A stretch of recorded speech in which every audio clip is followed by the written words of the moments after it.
सहनावतु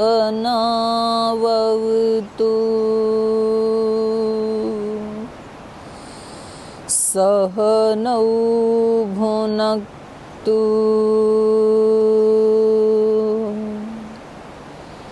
सह वीर्यं करवावहै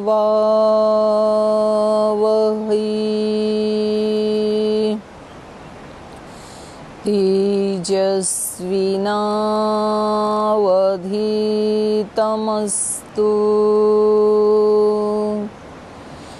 मा विद्विषावहै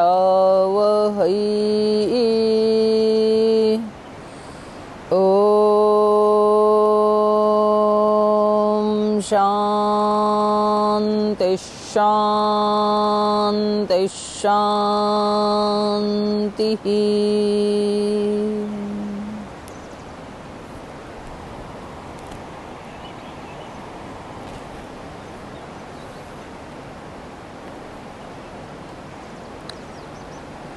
कल हमने जब श्री राम को उनका राज्य अभिषेक करने के लिए युवराज पद का उनको पद दिया जाना था, तो उसी समय माता कैकेयी ने जो अपने 2 वरदान मांगे उसके बारे में चर्चा की थी। तो कैसे उनके साथ लक्ष्मण और सीता भी उनके साथ चले जाते हैं, तो ये प्रसंग चल रहा था। और राजा दशरथ जो हैं वो सत्य के वचन में बंधे हुए हैं, और जो राम हैं वो अपने पिता की आज्ञा का पालन करने के लिए और माता कैकेयी की प्रसन्नता के लिए सहर्ष इस वनगमन को स्वीकार कर लेते हैं। तो कल पढ़ रहे थे, तम व्रजन्तं प्रियो भ्राता लक्ष्मणो नो जगामः स्नेहाद्विनय संपन्न सौमित्रानन्दवर्धनः भ्रातरं दयितो भ्रातु सौभ्रात्रम् अनुदर्शयन्। यहाँ लक्ष्मण के लिए 2 विशेषण आए हैं, स्नेहाद और विनय संपन्न। एक दिन पहले भी हमने चर्चा की थी कि विनय बहुत बड़ा गुण होता है। एक चाणक्य का श्लोक है, सुखस्य मूलम अर्थ, अर्थस्य मूलम राज्यम, राज्यस्य मूलम विनय, विनयस्य मूलम इंद्रियजय और इंद्रियजयस्य मूलम वृद्धोपसेवनम। सुख किसी को चाहिए तो सुख का मूल है, सुखस्य मूलम अर्थ है, ये पृथ्वी। और पृथ्वी का मतलब है राज्य आदि। पृथ्वी या राज्य आदि का सुख अगर किसी को चाहिए तो अर्थस्य मूलम धर्म, उसका मूल है धर्म। धर्मस्य मूलम विनय, धर्म का भी मूल है विनय। और विनयस्य मूलम वृद्धोपसेवा। तो वहाँ विनय का मतलब है सब इंद्रियों का संयम। जो हम अपने अहंकार को झुका देते हैं तो लोक में उसको विनयशील कहते हैं। भाई इस व्यक्ति ने अपने अहंकार को झुका दिया, ये बड़ा विनयशील है। लेकिन वहाँ पर वास्तव में केवल अहंकार को नहीं झुकाना, काम क्रोध लोभ मोह अहंकार, 5 को झुकाना। जिसने 5 को जीत लिया है, कामनाओं को भी जीत लिया, क्रोध को भी जीत लिया, मोह को भी जीत लिया, लोभ को भी जीत लिया, अहंकार को भी जिसने झुका दिया, वो विनयशील कहा जाता है। 5 इंद्रियों का दमन कर लिया है जिसने। तो लक्ष्मण ने अपनी सभी इंद्रियों का दमन किया हुआ था, इसलिए लक्ष्मण के लिए शब्द आता है विनय। और स्नेह, स्नेह भी व्यक्ति में तभी उत्पन्न होता है जब वो किसी के प्रति उसकी अनन्य भक्ति होती है, भक्ति से प्रीति पैदा होती है। तो यहाँ पर ये दो शब्द विशेष हैं और इसी के कारण, इस इंद्रिय संयम के कारण ही लक्ष्मण मेघनाथ जैसे महाबलशाली वीर को उनको मार पाए। तो यहाँ आगे कह रहे हैं, रामस्य दयिता भार्या नित्यं प्राणसमहिता जनकस्य कुले जाता देवमायेव निर्मिता सर्वलक्षणसम्पन्ना नारीणाम् उत्तमा वधूः सीताप्यनुगता रामं शशिनं रोहिणी यथा पौरैरनुगतो दूरं पिता दशरथेन च। श्री राम की जो भार्या हैं, पत्नी हैं, वो कैसी हैं? नित्यम प्राण समहिता, नित्य ही प्राण के समान हित करने वाली हैं। जैसे प्राण हमें जीवन देने वाले हैं, ऐसे ही वो प्राण के समान श्री राम का हित करने वाली हैं। तो ये बहुत बड़ा विशेषण है नारी का। नारी को हमेशा वो काम करने चाहिए जिसमें उसके पति का हित होता है। जनकस्य कुले जाता, और वो राजा जनक के कुल में उत्पन्न हुई हैं। तो यहाँ तो रामायण के इस पाठ से तो ये पता लगता है कि जो हम कहते हैं कि सीता माता तो धरती से पैदा हुई, तो ऐसा रामायण में तो ऐसे नहीं है। यहाँ तो ऐसे कहा जा रहा है कि राजा जनक के कुल में पैदा हुई हैं, अर्थात वो राजा जनक की पुत्री हैं, माता सुनैना की पुत्री हैं। और क्योंकि उनके अंदर धैर्य इतना है पृथ्वी जितना, तो इसलिए ऐसे कहा जा सकता है कि भाई वो तो साक्षात पृथ्वी की ही पुत्री हैं। जिस व्यक्ति में धर्म का बहुत आधिक्य होता है धर्म का, तो उस व्यक्ति के लिए कहा जाता है ये तो साक्षात धर्म पुत्र हैं, धर्म के ही अवतार हैं। जिसमें शौर्य पराक्रम होता है तो कहा जाता है भाई ये तो पराक्रम के पुत्र हैं। तो ऐसे यहाँ पर सीता माता अत्यंत धैर्यशालिनी, शांत, क्षमाशील, ऐसा उनका स्वभाव था, इसलिए उनको कहा जाता है ये पृथ्वी पुत्री हैं। और सीता शब्द का दूसरा अर्थ होता है ऐश्वर्य, क्योंकि राजा जनक स्वयं कृषि को सम्मान देते थे, कृषि करते थे वो। तो जिस देश का राजा खुद कृषि करेगा तो प्रजा भी कृषि करेगी। फिर वो खुद हल उठाते थे अपने हाथ में। तो जब हम कृषि करते हैं तो फिर नीचे से पृथ्वी हमें ऐश्वर्य देती है। तो आज भी हम प्रार्थनाएं गाते हैं, इस देश की धरती सोना उगले उगले हीरे मोती।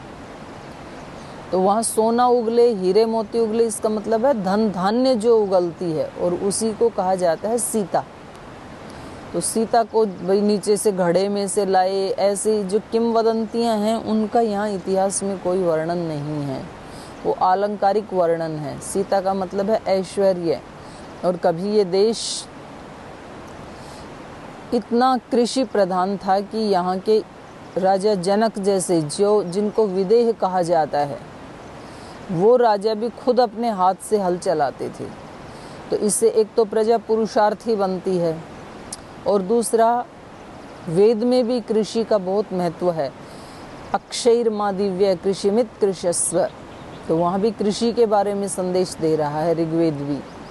और हमारे जो भगवान कृष्ण हैं, उनके जो बड़े भैया हैं, उनका तो आयुध भी हल है, तो वो भी कृषि करते थे।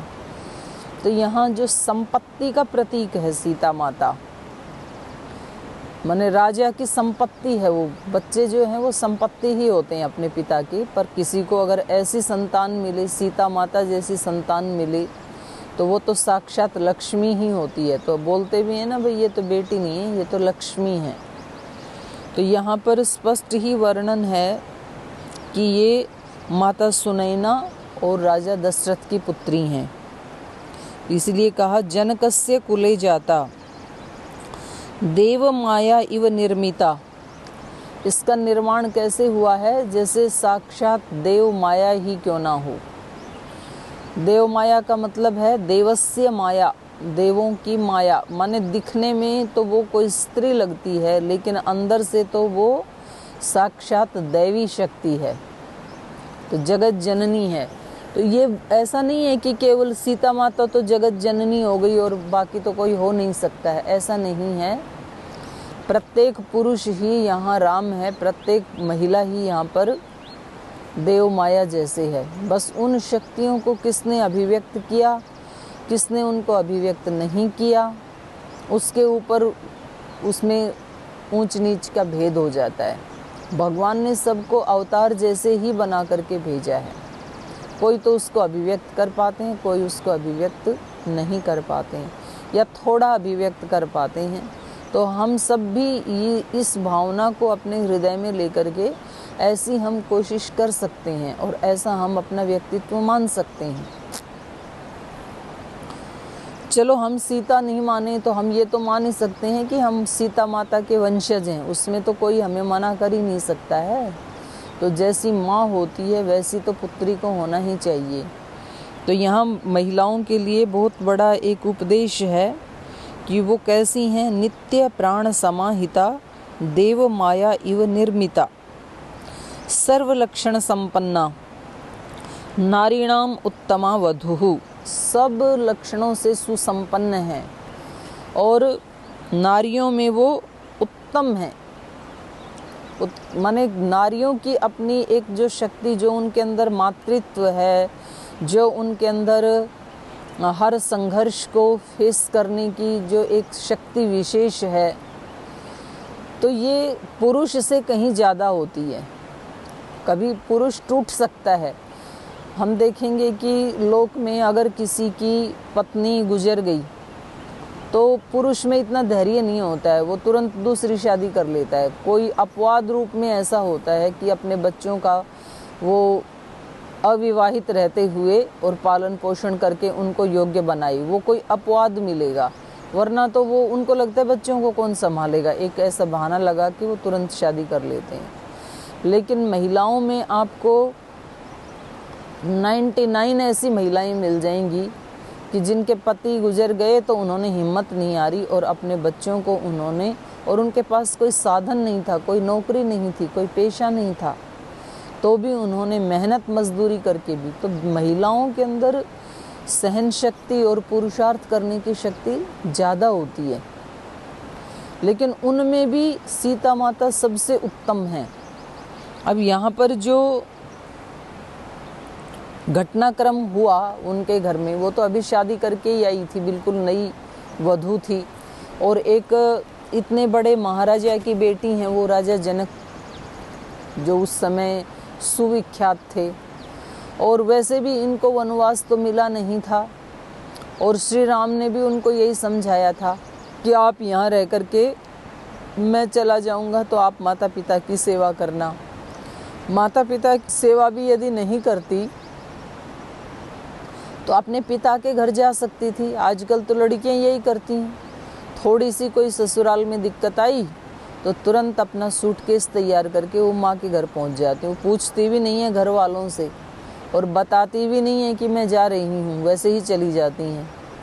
लेकिन सीता माता का यदि चरित्र हम देखें और यदि हम अपने आप को उनका वंशज मानें, तो सीता माता कहती हैं कि अब शादी हो गई है, अब मेरी जिम्मेदारी माता पिता के ऊपर नहीं है, अब मेरा भाग्य अपने ससुराल के साथ जुड़ गया है। तो इस मेरे ससुराल में अगर सुख है तो मैं सुख में जीऊँगी, दुख है तो दुख में जीऊँगी। और ये बात केवल जो विवाहित महिलाएं हैं उनके लिए ही लागू नहीं होती है। जो अविवाहित महिलाएं हैं, चाहे वो कहीं किसी गुरुकुल में आश्रम में रहती हैं, अगर वो ब्रह्मचारिणी हैं या सन्यासिनी हैं, तो जब एक बार उन्होंने ये निर्णय लिया कि हमें इस आश्रम में रहना है या इस गुरु के सानिध्य में रहना है, तो फिर सुख आए या दुख आए, फिर उनको माता पिता की तरफ नहीं देखना चाहिए। अगर उनमें ये भाव नहीं है कि हम माता सीता की संतान हैं, तो थोड़ी सी प्रतिकूलता आती फिर वो अपने घर में फ़ोन करने लगते हैं कि आप हमारे को यहाँ से ले जाओ। तो सीता माता भी जा सकती थी, वो अब बड़े आराम से 14 साल अपने जनक पिता के घर में महल में आराम से रह सकती थी दास दासियों के साथ, लेकिन हमें अपने कर्तव्य का निर्णय लेना खुद पड़ता है। हमारा क्या कर्तव्य है इस समय। तो कभी भी हमें सॉफ्ट जोन नहीं ढूंढना चाहिए, क्योंकि जब हम सॉफ्ट जोन ढूंढते हैं तो बस वही हम मौका चूक जाते हैं।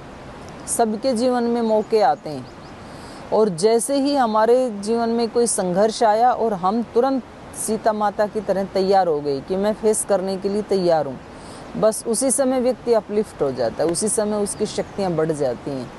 तो बस ये थोड़ा सा देखने का नज़रिया ही है। हर व्यक्ति के, चाहे वो घर परिवार में रहता है, चाहे वो कहीं गुरुकुल आश्रम में रहता है, चाहे वो व्यक्ति जंगल में रहता है, कहीं भी रहता है, सबके जीवन में संघर्ष आते हैं, सबके जीवन में अपमान आते हैं, सबके जीवन में जो उन्होंने सेवा की है उसको कई बार नेग्लेक्ट किया जाता है। सबके जीवन में ये परिस्थितियाँ आती हैं कि उनको लगता है जो हमारी शक्तियाँ हैं और जो हमारी भावनाएं हैं इन लोगों के प्रति, घर परिवार के प्रति, या जो दूसरे अपने साथ रहने वाले लोग हैं उनके प्रति जो हमारी भावनाएं हैं वो तो बहुत पवित्र हैं, और दूसरे लोग उस पवित्रता को समझते ही नहीं हैं। तो उस समय व्यक्ति को लगता है कि ये तो कभी नहीं समझ पाएंगे, और उस समय व्यक्ति ये निर्णय करता है कि मुझे तो इनसे दूर रहना है। तो बस वहीं पर ही हमारे से भूल हो जाती है। तो यहाँ सीता माता के लिए कहा सर्व लक्षण संपन्ना, ये ही लक्षण है महिला के। एक बार शादी हुई तो उसका सबसे बड़ा धर्म है पातिव्रत धर्म। जो पतिव्रता महिला होती है, पतिव्रता माने पति के व्रत के साथ व्रत मिला लिया है जिसने, उसको कहेंगे पतिव्रता। और यदि शादी नहीं की है तो गुरु के व्रत के साथ व्रत मिला लिया है जिसने, ऐसी साध्वी को कहेंगे गुरु व्रता। माने जो व्रत उसके पति ने लिया है, या जो व्रत उसके पति ने लिया है या गुरु ने लिया है, दो ही तो रास्ते हैं ना, या तो शादी करके गृहस्थ आश्रम में रहना, या तो शादी ना करके संन्यास आश्रम में रहना। तो ये उसका कर्तव्य बन जाता है, उसी व्रत में सुख आए या दुख आए उसका पालन करना, और उससे उसकी शक्ति बढ़ जाती है। उसकी असली शक्ति वही है, उसमें इतनी ताकत होती है। एक बार जब यहाँ अयोध्या आने के बाद जब सीता माता को लोक अपवाद के कारण वनवास में जाना होता है, तो लक्ष्मण को बता देते हैं श्री राम कि सीता माता ने ही स्वयं ऐसा निर्णय ले लिया है और वो वन में जाना चाहती हैं। तो आप ऐसे करो कि वो रात को ही यहाँ से जाना चाहती हैं, ताकि दिन में कोई देखेंगे तो फिर कुछ लोग उसमें बाधा डालेंगे, कुछ रोने लगेंगे, कुछ कहेंगे जाओ, तो एक बखेड़ा खड़ा हो जाएगा। तो लक्ष्मण कहते हैं कि भैया आप मेरी माँ जैसी भाभी को बाहर निकाल रहे हैं, मैं इसको सह नहीं पाऊंगा। तो श्री राम कहते हैं कि ये मेरा निर्णय है, राजा का निर्णय है, और ये सबको मानना पड़ता है, और तुम्हें इसमें कोई डिबेट करने की ज़रूरत नहीं है, तुम चुपचाप सीता माता को छोड़ के आ जाओ। तो कहते हैं कि अच्छा, तो फिर कुछ अन्न आदि सामग्री, कुछ उनके गुजर बसर के लिए कुछ तो रखवा तो दो, कुछ सेना, कुछ बॉडीगार्ड, उनकी सुरक्षा के लिए। वो वन में कैसे रहेंगी, कहाँ छोड़ के आऊँगा मैं। तो कुछ सेना की टुकड़ी, कुछ 5-10 सिक्योरिटी गार्ड उनके साथ भेज दीजिए। तो श्री राम कहते हैं कि लक्ष्मण तुम सीता को जानते नहीं हो, वो इतनी शक्तिशालिनी हैं कि वो केवल अपनी ही नहीं, वो इस सारे जगत की रक्षा कर सकती हैं। तुम उनकी रक्षा के लिए कौन से बॉडीगार्ड छोड़ के आओगे, ये राम कह रहे हैं।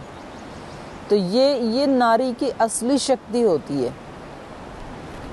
और भी हमने ऐसी बहुत सारी कहानियाँ सुनी हैं।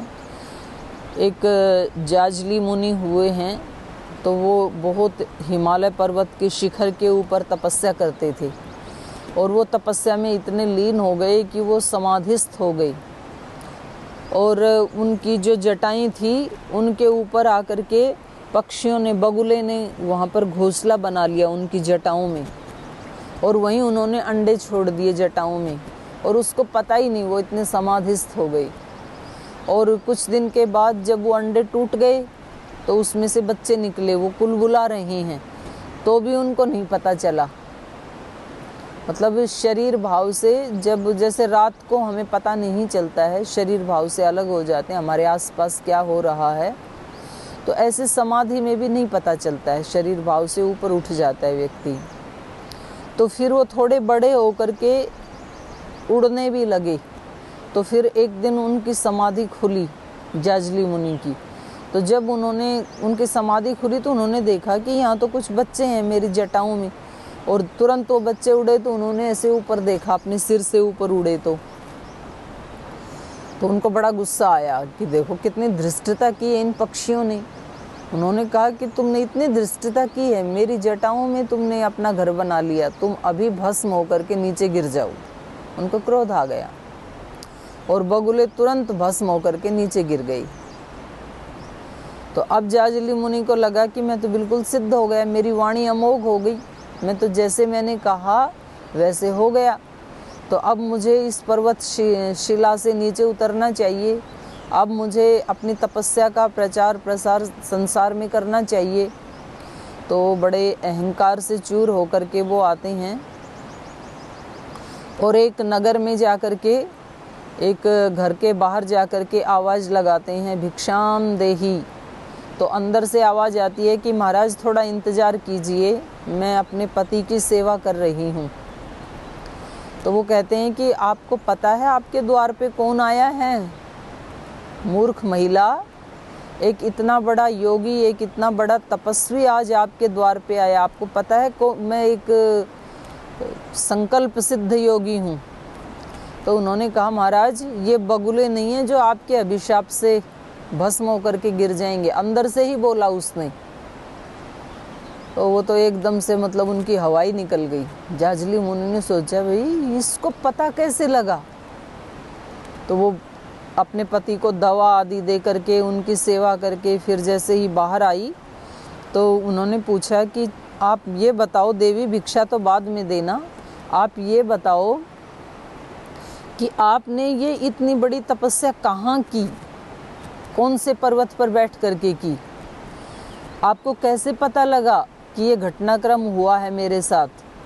तो उन्होंने कहा महाराज मैं किसी पर्वत पे नहीं गई, किसी शिला पे नहीं गई, मैं मन से, प्राण से, आत्मा से और पूरे अपने अस्तित्व से अपने पति को ही अपना परमेश्वर मान करके, अपना भगवान मान करके उनकी सेवा करती हूँ। बस यही मेरी भक्ति है और इसी से मैंने इस शक्ति को प्राप्त किया है। तो ऐसे ही जो सन्यासी, जो ब्रह्मचारी, जो सन्यासिनी, जो ब्रह्मचारिणी पूरे मन प्राण आत्मा से जिस मिशन में गुरु लगा है, जिस कार्य में वो लगा है, उसके अनुकूल ही एक अनन्य श्रद्धा भक्ति के साथ अपना जीवन जीते हैं, यम नियमों का पालन करते हैं, व्रतों का पालन करते हैं, उनमें इतनी शक्ति आ जाती है कि फिर वो अपने गुरु के ही अनुरूप बन जाते हैं।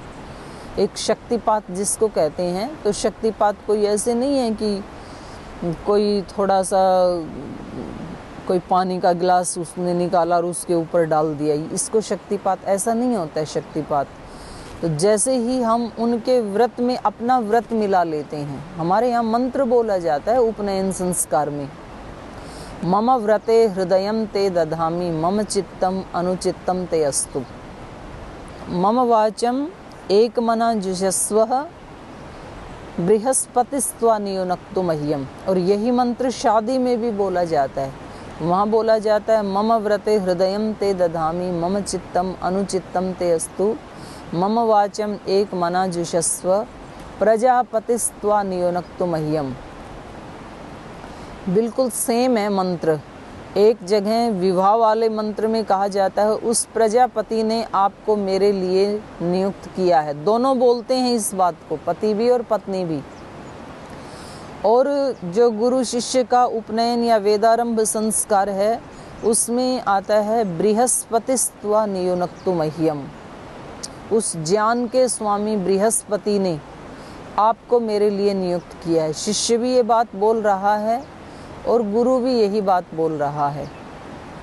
तो ये सीता माता को यहाँ पर विशेषण दिया, सर्व लक्षण संपन्ना नारीणाम उत्तमा वधुः। आज भी सीता माता इस देश की नहीं बल्कि पूरी पृथ्वी की जितनी भी महिलाएं हैं उनके लिए एक दैदीप्यमान स्टार जैसे हैं, एक सूर्य जैसे हैं। उनसे थोड़ी भी प्रेरणा लेकर के यदि हम अपने जीवन में वैसा आचरण करें तो हमारी शक्तियां अनंत गुना बढ़ सकती हैं। और केवल भारत के लिए नहीं, वो पूरी पृथ्वी की नारी जाति के लिए, मतलब साक्षात वो देवी का अवतार हैं, लक्ष्मी का अवतार हैं और सभी महिलाएं ही अवतार हैं। ऐसा नहीं है कि केवल सीता माता ही अवतार है। कोई भी महिला, भगवान ने जो डिजाइन बनाया है महिला का, वो इस तरह का बनाया है कि उसमें क्षमाशीलता, सहनशीलता, पर दुख कातरता, सेवा, ये उसके अंदर अलग से, मतलब पुरुष से कई गुना ज़्यादा होते हैं, स्वाभाविक रूप से ही ज़्यादा होते हैं उसके अंदर। तो हमें अपने उस मातृत्व को कभी नहीं छोड़ना चाहिए। हमें ये होड़ नहीं करनी चाहिए। मतलब जब हम ये कहते हैं या हम नहीं कहते हैं, कुछ जो राजनीतिक लोग होते हैं, मतलब अपने स्वार्थों के लिए वो भड़का देते हैं महिलाओं को, आप कोई पुरुषों से कम थोड़े ही हैं। तो वो पुरुष की होड़ करने में लगी हुई है आज की नारी। वो कहती है कि पुरुष यदि छोटे बाल रखता है तो मैं भी बॉय कटिंग करवाऊंगी, पुरुष सिगरेट पीता है तो मैं भी पी सकती हूँ, पुरुष यदि पैंट शर्ट पहनता है तो मैं भी पहन सकती हूँ। इसमें हमारा गौरव नहीं है। आप पुरुष के बराबर नहीं हैं, आप पुरुष से कई ज़्यादा गुना महान हैं। तो जो महान है हम उसकी बराबरी करके अपने आप को नीचे क्यों लाएं? महिला में इतनी शक्ति है कि वो पुरुष नहीं, पूरी पृथ्वी के प्राणियों को संभाल सकती है, इतनी शक्तिशालिनी है वो। तो उसको अपनी उस शक्ति का एहसास करके, और उसमें उसको बोलना नहीं पड़ता, वो ढिंढोरा नहीं पीटती है। घर में एक पुरुष कमाता है और महिला घर में रहती है। हम कहते हैं हमारी माँ तो हाउस वाइफ है, लेकिन उस कमाए हुए को कैसे खर्च करना है, और उसको सब समझते हैं कि ये तो अनपढ़ है, इसके पास कोई डिग्री नहीं है, हाउस वाइफ है ये तो। और वो उसी पैसे से सारे घर का निर्माण करती है, सारे घर का सामान खरीदती है, किस बच्चे को क्या चीज़ चाहिए वो वस्तु उसको मंगवा करके देती है, रिश्तेदारी में किसको क्या गिफ्ट देनी है वो भी देती है, किसके यहाँ विवाह है, शादी है, वहाँ कौन सी चीज़ भेजनी है उसको भी वो भेजती है। और सब बच्चों की इच्छाओं को पूरा करने के लिए तरह तरह के खाने बनाती है, व्यंजन बनाती है। कितनी बुद्धि है उसके अंदर। और हमें लगता है हमारी माँ तो हाउस वाइफ है, और जिस दिन वो माँ चली जाती है सैलरी उतनी ही है, लेकिन इस पुरुष को यही नहीं पता कि घर में कितने बर्तन थे वो कहाँ चले गए।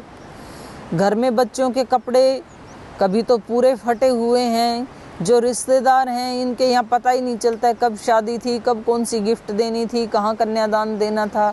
तो इतना परेशान हो जाता है वो। तो ये सारा मैनेजमेंट कौन देख रहा था?